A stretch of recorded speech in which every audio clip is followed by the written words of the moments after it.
Hey, what's going on, everybody? Welcome back to Auto Transport Intel. It is Wednesday. It is noon Central Time. That means it is time for DOT Compliance with your DOT guy, Brian Riker. We're going to get into DOT regulations, FMCSA compliance, or did I reverse those? IFTA, ELD, whatever you have, whatever acronym is bothering you. We covered that last night. Were you there on Tuesday Nights Live when Joe Burkari corrected me in the live chat? I said anagram and he said acronym J.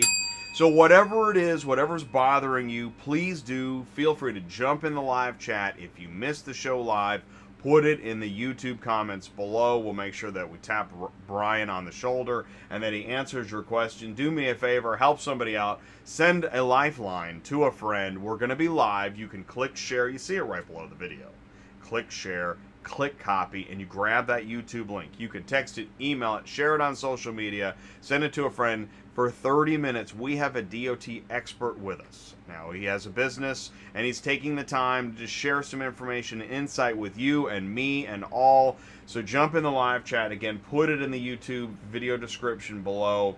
And you know that you can go to autotransportintel.com, click on sign up, become an ATI insider.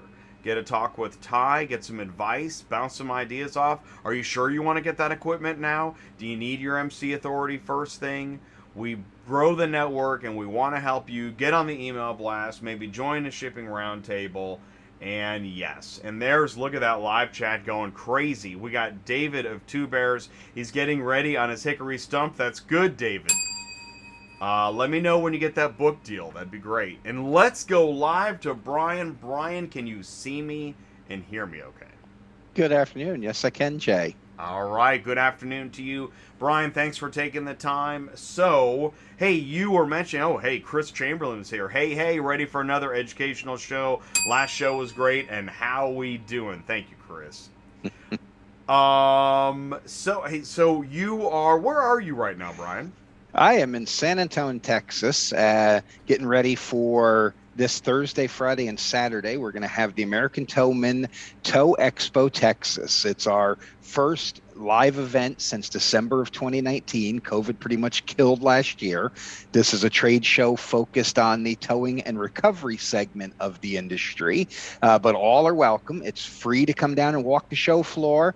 I'm presenting 2 seminars. There's a bunch of great education down here about regulations, insurance, purchasing equipment properly, protecting your assets once you're up and running, training as a tow operator. So for those of you to do salvage or use a rollback or a 4-car carrier, there's all sorts of stuff here for you if you happen to be in the San Antonio area this weekend.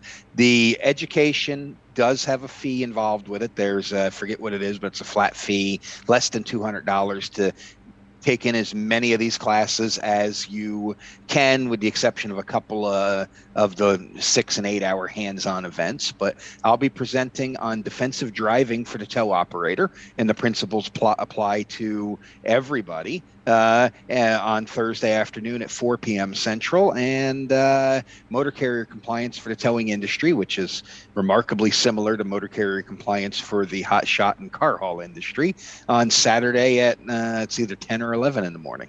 Hey, I just found okay, so there it is. Defensive driving for the tow industry with Brian Riker, American Towman Magazine. That's Thursday, August 5th, 4 o'clock Central Time, right? Yep. Presentation of real-world techniques to improve your skills as a professional driver.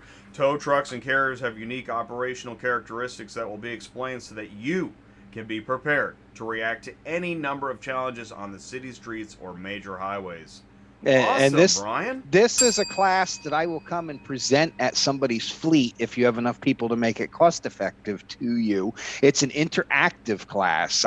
You don't just sit there like a bump on a lump. You answer questions. I put up pictures. I ask you what you think. Then I show you what I observe. We have videos in the class. And when I come out and do it hands-on in the real world, I actually go for check rides with you and your drivers. So this is a very important class that can help reduce your insurance costs by changing your drivers' behaviors.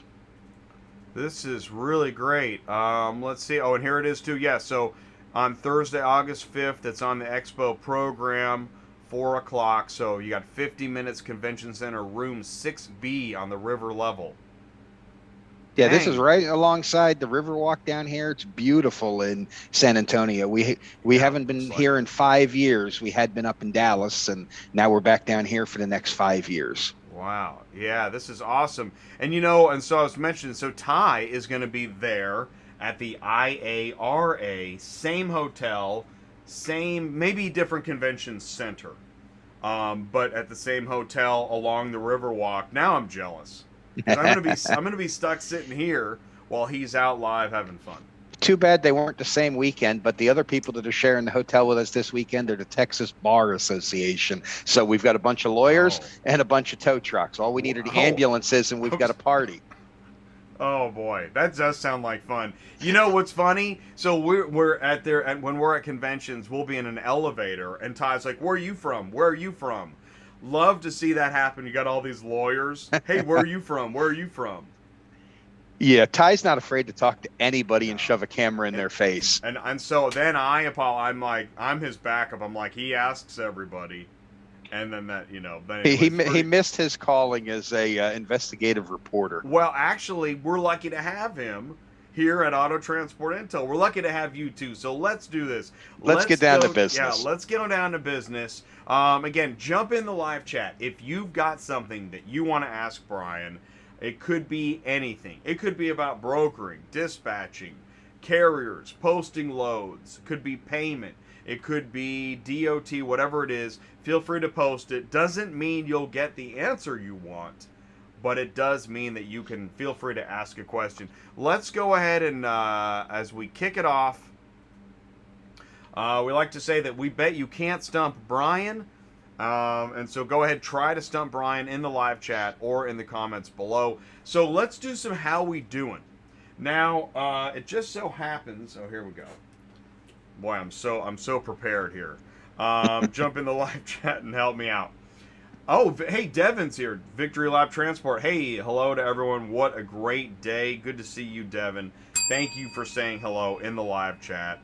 So, Brian, okay, here we go. I think that this could be the theme music for How We Doing, because it's kind of terrible.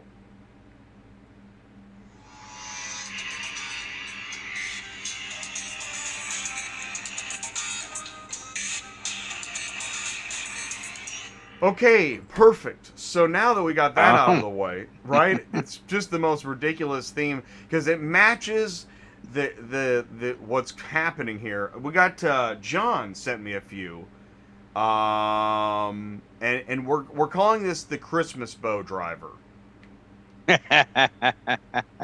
Well, how we doing? Well, he wrapped through the rim of a BMW, which is not a preferred method to attach to the wheel of a BMW. For those in podcast landia, we have a BMW sedan loaded on a trailer with a nylon strap lassoed through the wheel, going forward, which is okay as long as the straps on the other end of the car are pulling backwards. Putting an awful lot of downward stress on the hook on the end of that. But I love the neat bow, and I'm being sarcastic. You are required to prevent the tail of your strap from flapping in the breeze, and that's what he's attempting to do here. I'm just glad he didn't just open the door and throw it on the seat of the car and slam the door on it like so many guys do. This is a case of somebody that probably doesn't haul cars often, so he doesn't have the right equipment for the job, because it also looks like he wrapped the strap through the finger hook up there on the wheel, and that is not something you're allowed to do. If the attachment is not designed as a ring for the strap to go through it, you're not supposed to put it through there and improvise. So the better way to have secured this car with that big long strap would have been push it through the wheel, under the car, out the wheel on the other side to the other side of the trailer, and then do the same thing on the other end of the vehicle. And that would have met DOT requirements, and he wouldn't have had the excess strap in the way, and he wouldn't be improperly loading his hooks either. Because the way that is, with that finger hook rolled back around and folded, and it's just cold rolled steel, it can pull apart with that strap coming through there like that. It's not designed to have pressure on it in that manner. So I'm going to give this one a B+ for attempting, but it's an F at the end of the day. Excellent. And I just want to say, yes, we have a little bit of fun, but also we're really trying to educate. If you've made this error, maybe, helpfully Brian is helping educate you on how to do it better next time. And that's what this is all about. Let's look at another shot here. Here's this one's harder to see, but it looks pretty. Well, it's a different variation of what we just saw. Another Christmas bow, but that hook is being deployed. This is the same guy. Okay. That hook is being deployed properly on that D-ring. I'm not sure what he's hooked to up on the underside of that. Looks like a Volkswagen. Yeah. There's probably just a little welded loop on the bottom of the trunk that is not designed for motor vehicle transit. It's designed for securement, lashing them when they're on the ship, not on the trailer going down the road. It is not a rated hook point. So again, A for trying to be damage free, but an F for picking the wrong attachment point. And this isn't something unique to car haul. I see this in the towing industry all the time. Guys will throw their mini J hook through that hole, put the drop end of the chain into the carrier deck, pull it tight, and you bounce down the road. And okay, that's got a obvious has a Florida license plate on the car, by the way. It's blurred. Yeah. But that's down south. The car's not going to be rotted out. You try that up in the Rust Belt and a couple bumps, that's going to break off. Now, I'm not going to pick on them for only having one strap on the rear, because as much as industry standard is 4 corners, the DOT regulations for wheeled vehicles under 10,000 pounds only requires a minimum of 2, as long as they secure it from going forward, backward, left to right, and up and down, which, although not industry standard, is possible to do with 2 straps. That said, the strap is also a mess with that Christmas bow on it. There's a much neater way to just fold them back over themselves and tuck them into the handle, or maybe throw a little bungee cord over it, like one of those bungee cords that's a continuous loop with the ball on it. They work great for tying up straps like that when they're too long.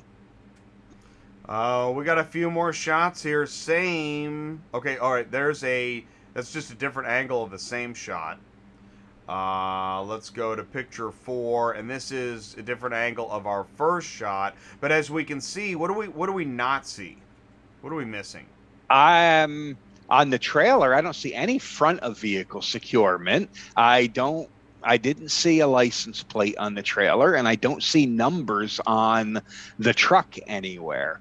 So he's either a private hauler taking a gamble, or someone trying to run completely under the radar. Okay, and then final picture. What are we not seeing here? Again, no securement on the left side of the vehicle at all, unless he has something tucked up underneath around the control arm that we can't see. So I give it a complete F then, because we have 2 sets of securement pulling on the vehicle, and the front car is being pulled forward, the rear car is being pulled backwards, with nothing going in the opposite direction. The only thing I can think is maybe he's got a winch line up under there from his electric winch, which is not considered securement. So, yeah, I don't see, I'm looking out on a small screen, but I don't see any securement on the driver's side of these vehicles. So, yeah, that's just someone that doesn't care.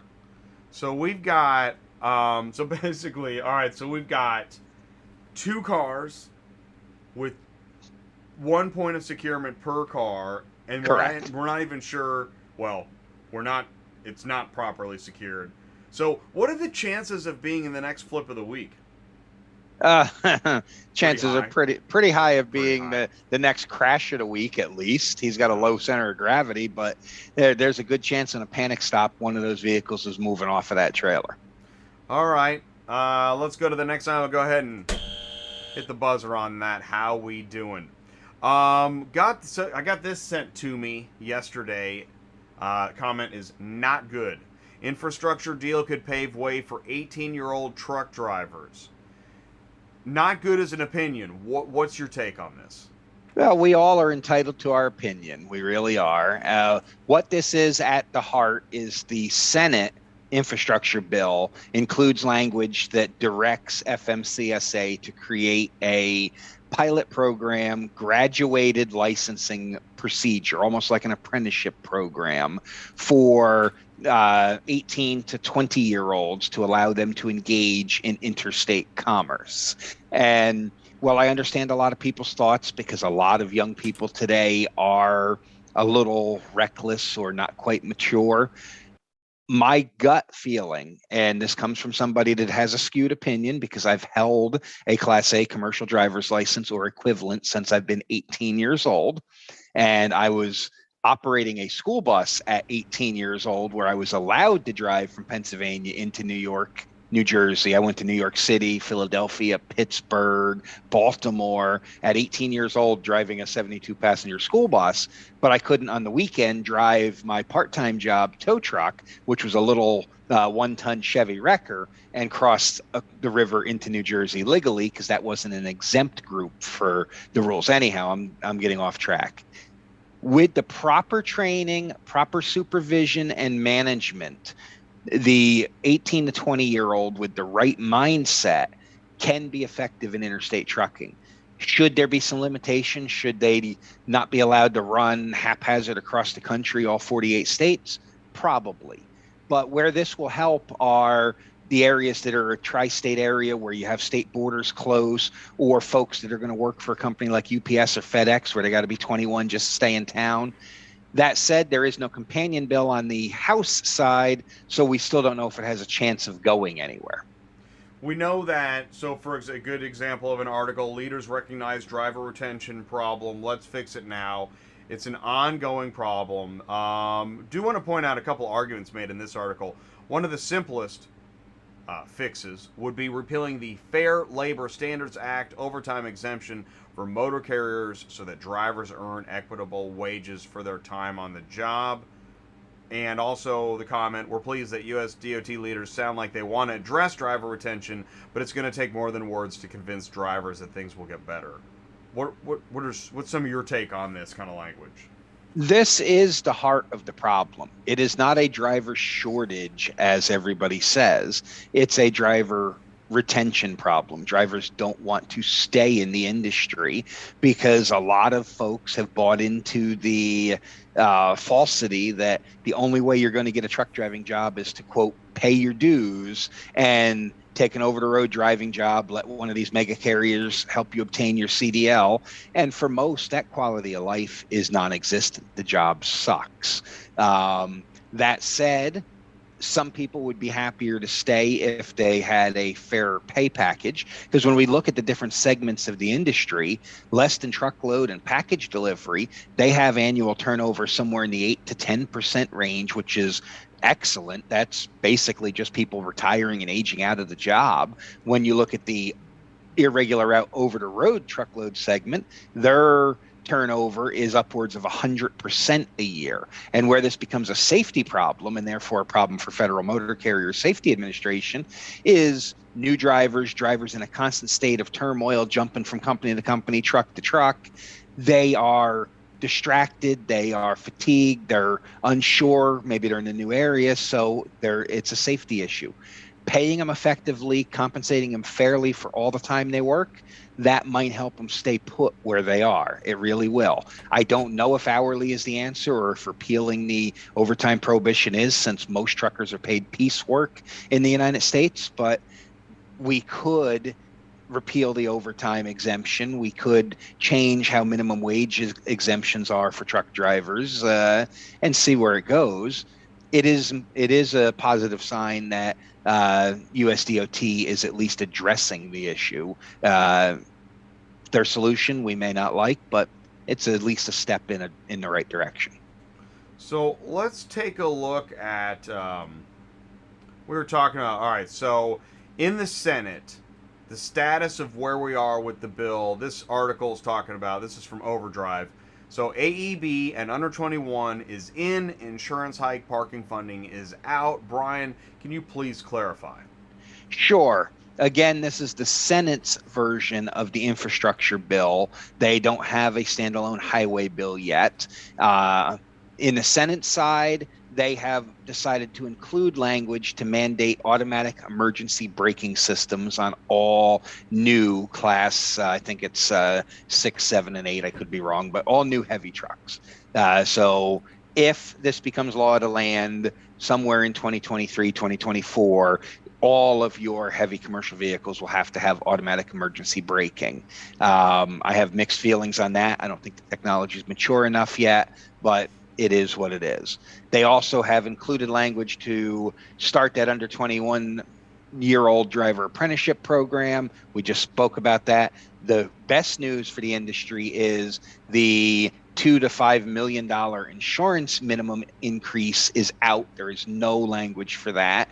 The sad news for the industry is the parking funding of nearly $1 billion that was in the House version of this bill is out. But that does not, does not mean all hope is lost yet, because the House version language is significantly different than the Senate version. They're going to have a conference committee where House and Senate members get together and a handful of our congressmen work this issue out. So we may win some, lose some. I'm waiting to see what the compromise bill looks like. And it appears the Senate wants to push forward and maybe have a funding plan in place for DOT before the September 30th deadline. So this will be a big win for everybody if it does happen, even if we get a couple of things we don't like in the bill. So, but what you just said, you just got my attention. All right, so wait a minute. You're saying that insurance, the $2 million insurance minimum hike is out? It's out on the Senate side. However, it's still in on the House side. So they have to adopt identical language on both sides of our government before it becomes law of the land. So there will have to be a compromise. So I don't have anything to support this. My gut feeling is the House was reaching for $5 million. The Senate says 0. We'll probably see a compromise with some sort of increase, or maybe even an increase tied to cost of living increase or inflation, which will be a problem because then every year we'll have a different minimum number we've got to be concerned with. I'm hoping there's enough anti-insurance increase that it just drops off of both sides. So yeah, right now in the Senate, which is more powerful than the House, in the Senate, there is no insurance increase. That doesn't mean it's not going to happen, though, right, because the Senate is very closely divided. And so all it takes is 1 or 2 Republicans to change their mind, or the 1 or 2 Democrats that are against insurance to change their mind. Am I off by thinking that, okay, no raise in insurance minimum would balance out the lack of parking funding? Is that ridiculous? No. I mean, it's not good, but it's not good. But we're dealing with parking right now. It won't put people out of business if there's no parking. Insurance increases will put people out of business, right? Because if you're out of business, who cares how much parking there is? Yes, and parking's still not a done deal that it's dead, because this is an infrastructure bill. They still have a separate highway funding bill they need to pass that parking could be included in as another item. So it's not a done deal yet on improving parking accessibility for truck drivers. Let's go to our last news item here. Left lane rule changes take effect in multiple states. What's happening here? Do you know? Yes, and this is a great DOT compliance question, because violating local law gets you points on your CSA score. A handful of states have modified or made clear in their vehicle code that the left lane is not a place to camp. It is for passing only. Overtake a vehicle and get back into the center or the right-hand lane. And they're trying to attempt to address the people to get out in the left lane, and they're not doing anything wrong, air quotes, in their mind, because they're driving the speed limit of 65 or 70 miles an hour, but they are, because we all know that traffic does not run at the speed limit. The speed limit in most jurisdictions is set at the 70 or 80 percentile rule, so that's what 70 or 80% of the traffic is going, so we know that more is going above. This will, in theory, reduce some of the congestion on the highways, because people will be able to pass, get over, and keep on going. Now, where I don't like this is 1 or 2 of those rules were centered around large metropolitan areas to prohibit trucks from being in the left lane when they're passing through a city, which is not a good thing, because when we're in a city environment, We want to get in the far left lane. That's where trucks belong, but you're not allowed to in most areas, so that the traffic that's coming on and off the highway, especially if you're through traffic, can merge and go and not have to interact with you. Otherwise, we get a wall of trucks in the right-hand lane, and then people do stupid, crazy stuff trying to merge on the highway or cut you off to jump off their exit ramp.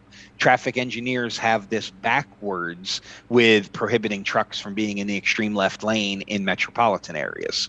Yeah, I know what you mean, because, right, yeah, now you're in the middle of the ramp. That's why they call it the vigilante lane. That's the new name of this left lane. I know in Kansas City it'll be huge, because then if you're in the left lane and you're tailing somebody and you're driving crazy, well, the law's on your side, and so then you can go ahead, okay, Jay. I'll tell you what, and that's a perfect lead-in to, before we get to Fritz's Fun, we do have a few questions here. Okay. Let's go to Devin asks, hey, Brian, looking to get my CDL permit very soon.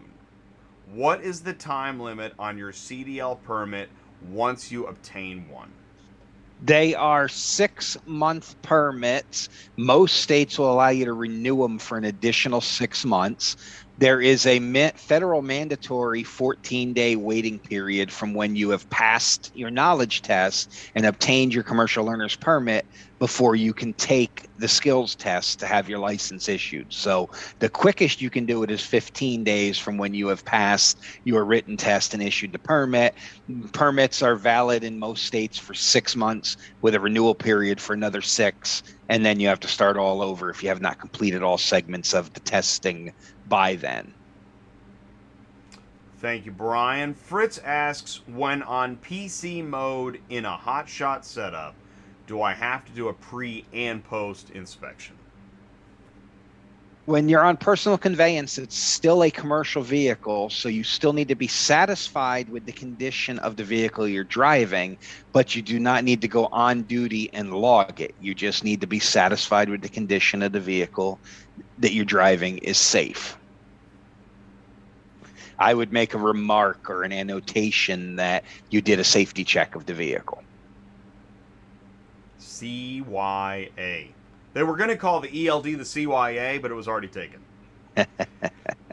Chris says, hey, Brian, I'm going for CDL as well. If you don't know anyone with a CDL, where and how to find a driver qualified to take me out before and during test? I'm in New Jersey, close to Philly. If you don't know anybody personally, it's going to be hard to find a driver that wants to take you out practicing in your own truck and trailer. You may end up paying one of the schools to use their truck, trailer, and driver instructor. It's a little far away from you in Philadelphia, but there is a place up in northern Pennsylvania called Dimino, D-I-M-I-N-O, Driving Academy. And he has a 1-week program for people that are learning on their own, where you come up to his facility for a week and he goes over the basics with you. It's somewhere in the $2,000 range. And he is also a licensed third-party examiner, and he can administer the skills test for the state of New Jersey. And so you would go up, you would practice with him for a week, and then one of his examiners would give you the skills test. That's probably your best way to accomplish this. Otherwise, you just got to go try to find somebody at a truck stop or a auction or something. And keep in mind, when they have a CDL Class A, if you're practicing with your own truck and trailer that needs a CDL Class A, you need to have already passed a pre-employment drug test given to yourself, and the driver that's going to be in the right front seat with you needs to be employed by a motor carrier that's willing to share their negative drug test results, or you have to do a drug test on them as well. You can't just throw a licensed driver in the passenger seat and go practicing. You are a commercial motor vehicle subject to all the rules of driver qualification. It gets so complicated and legal so darn fast, doesn't it? Yes, a proper CDL school will make you enroll in their drug testing program to operate their equipment. They're required to. They need to treat the student as if they were an employee for purposes of the DOT compliance requirements for driver qualification in Part 391. Let's go ahead and do this. Let's go ahead and finish up with Fritz was kind enough to send us in what I'm calling Fritz's Fun. Cue the music.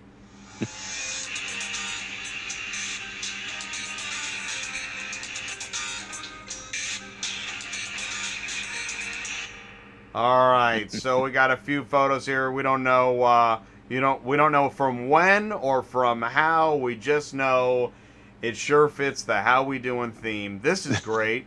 That one's been floating around for a while. I I've seen feel that like I've one seen this before with too. a New York State trooper behind him, pulled over on the side of the road.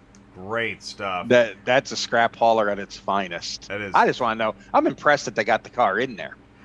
Exactly, and that's probably what he's saying. Listen, are you kidding me? I got it on here. Here's a, accidents are. This is why, like, I don't really watch TikToks where people are like, almost about to get maimed. What do you think's happened here? Either he tried to play chicken with the train because he didn't want to wait for the long train to come through. Maybe he's pulling out of a railhead somewhere, and he just missed it by a few inches. Or perhaps, I don't think he was hung up on the grade level crossing because the truck's not damaged that bad. Right. That was a very slow speed impact to only peel those cars over like that. You can see some skid marks where his tires are. So he may have been slightly hung up on the grade level crossing, but I'm thinking he just didn't quite have enough time to get in front of the train. And never play chicken with the train. They're going to win every time. And a train is so hard to judge its accurate distance and speed away from you, or distance away from you and the speed it's traveling. He seems very lucky. It's a weird. Yes. It's a really weird light impact.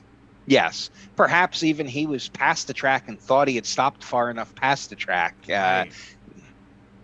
Yeah, because the end of his trailer's not even really damaged, so it just caught the overhanging vehicles. He thought, and I'm going to go with that. It makes sense. This is unfortunate. It happens all the time in auto transport. Yep. Oh. I'm imagining he had some sort of brake fire. Well, the tractor's disconnected, so I'm not quite sure what caught on fire on that one. It's weird. Maybe a malfunction on one of the vehicles. But fire is a serious threat to our industry, and vehicle fires burn so quick and so fast that you're not going to have much defense against putting it out. The best thing to do is just get yourself as safe of a place as you can, and if you can safely unhook your tractor, go for it. But no piece of equipment's worth your life, and when those tires get hot and blow, they send shrapnel out of them. You can get severely injured fighting a vehicle fire. Firefighters that do this for a living or volunteers, they spend hundreds of hours training how to fight vehicle fires because they are extremely dangerous. Yeah, it's a good point about the tires. But this is why you need to make sure you have proper cargo coverage too, because that's an expensive load to lose. Yeah, amen to that. Fritz, what's the thinking on this one? Only in Texas. I don't know if I would trust that horse to stay standing. I can't if that's believe a real that is horse, that a real live horse, right? Or is that a statue of a horse? And if it's a statue, it's not secure. I'm gonna go with a statue. I don't think a horse. I think a horse would tear your truck apart before letting. I don't know. Yeah, that's hard to know. I don't know what we're looking at. And then of course now we're just Fritz. Where are we now? Now we're just having fun. Now we're just in nowhere land. But yeah, no, please, thank you guys for joining the live chat, asking questions, and share your stuff. Send me an email, autotransportintel@gmail.com. Brian, we are already over time, but this was another great show. Great questions, great news, great insight, and the TowXpo. Let's bring that up again just here real quick. That's pretty cool. You are. Yep. Oh, I think I closed the window. Let me just bring that up here. That's okay. The TowXpo is tomorrow, Thursday through Saturday. And there's a lot of events for the kids. There's events for the grown-ups and a lot of brand new equipment on the floor. If you're thinking about anything to do with tow truck or rollback or something like that to supplement your business. And a lot of what these folks deal with are the same issues that you all deal with in the auto transport industry. Can you walk in for free, or is there, do you think Yes. there's a fee? Oh, you can just walk in for free. The floor is free. Wow. There's only a couple of events that have a additional fee. The live education is one. There's a couple of big training events that have some fees, but for the most part, you can come into the floor for free. So there's the free floor. What, Friday the 6th, Saturday the 7th, And Saturday the 7th. If you're anywhere near San Antonio, check out the TowXpo. Yes. Awesome, Brian. Thank you so much. And what Fritz puts in here? Oh, Fritz put in there U ship. So I think horse ship. You ship horse is I think you ship horse is a special niche business startup. All right, well, listen, guys, thank you so much for joining us again on a Wednesday. DOT Compliance. Brian, thank you so much. Have a great expo, and we'll be talking to you soon. Thank you. See you next Wednesday. All right, take care, everybody.